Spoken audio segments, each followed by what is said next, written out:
All right, everybody, we are back. Trying to get my live feed pulled up here.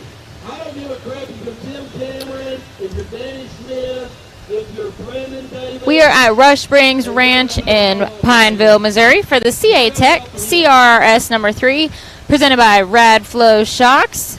We are on course 2 now. We have already run Hill 1 for the UTV Bounty class and for the Branik Motorsports Bouncer class. We've got DC on the line ready to kick things back off for Hill 2. I'll give you a quick rundown of our RC race results, which happened during our little intermission. And it was a tie in points for first place, and it came down to the fastest time. Matt Higgins won the RC race, and then Cash Lee Croy was in second, and Justin Hoback in third. So that was what happened during our break. What's up, Matt? Well, so we're live. Welcome, everybody. You look a little dirty there. You know, we just did some quick maintenance, change the oil, rotate tires. No big deal. I had an Odyssey battery go bad, which is kind of crazy because Odyssey is made in Missouri. They're good quality battery.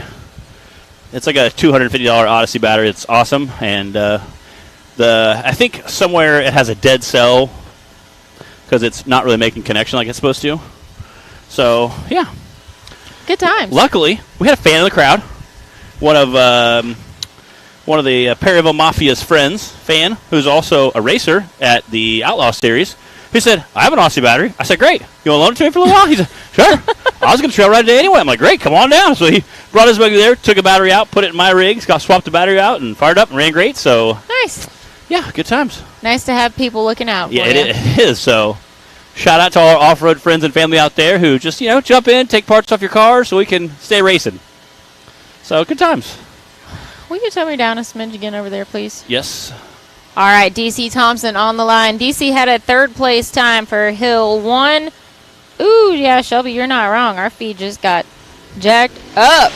Here we go. All right, y'all bear with us. Clyde mentioned earlier, in case you missed it, we are having satellite issues this weekend.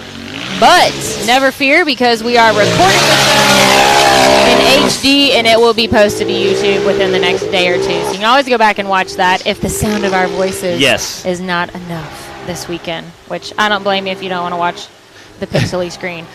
But DC is out on the course now. This is course number 2. Okay. So that means we are incorporating the short course section here at Rush Springs Ranch in Pineville, Missouri. And the drivers are also going to be hitting the big hill at the end of this track.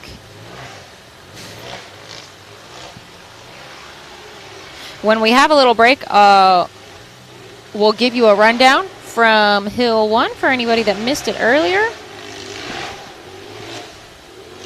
DC here is showing us what the track looks like for Hill 2 out here today.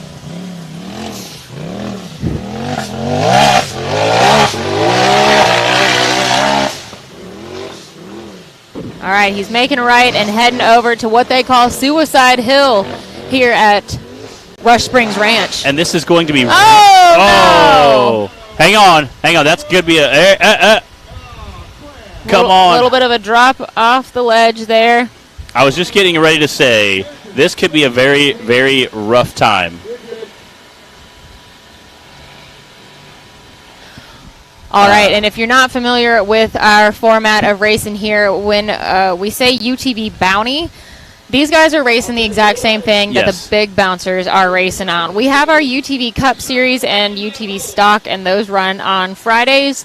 And definitely challenging, but, well, it's not a bounty series. So we make these guys step up a little bit, the ones that compete in the bounty series on Saturdays, and definitely take things up another level. So you might be looking at this hill and thinking, why on earth are they racing up that? But the name, Bounty, that should tell you.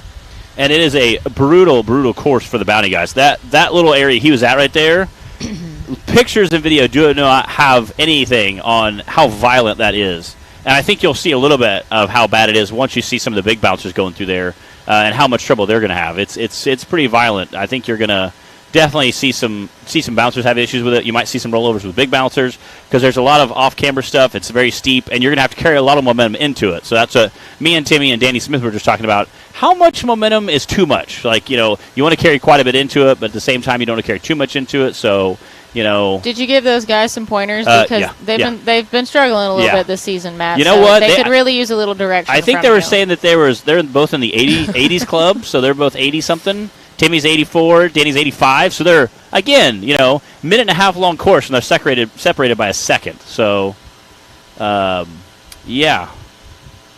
Good news is, for the second time this season, I am sitting in the top 10 for the day. Nicely done. So, I'm not going to lie.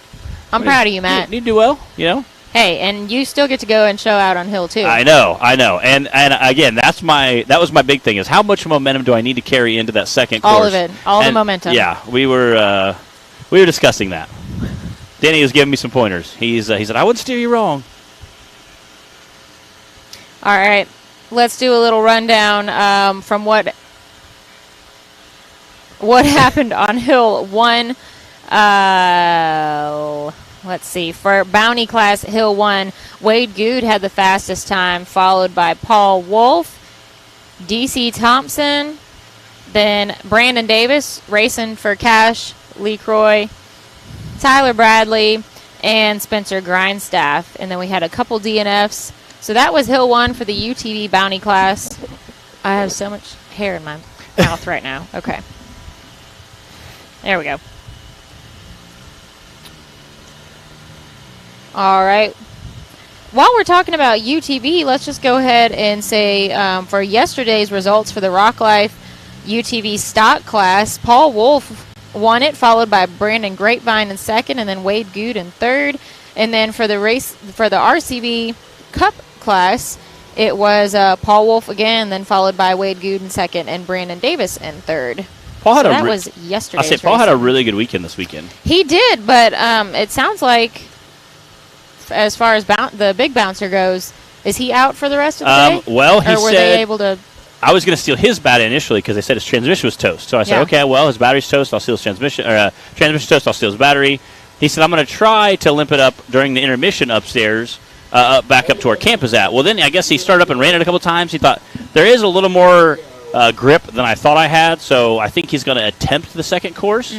Again, you can get some points there.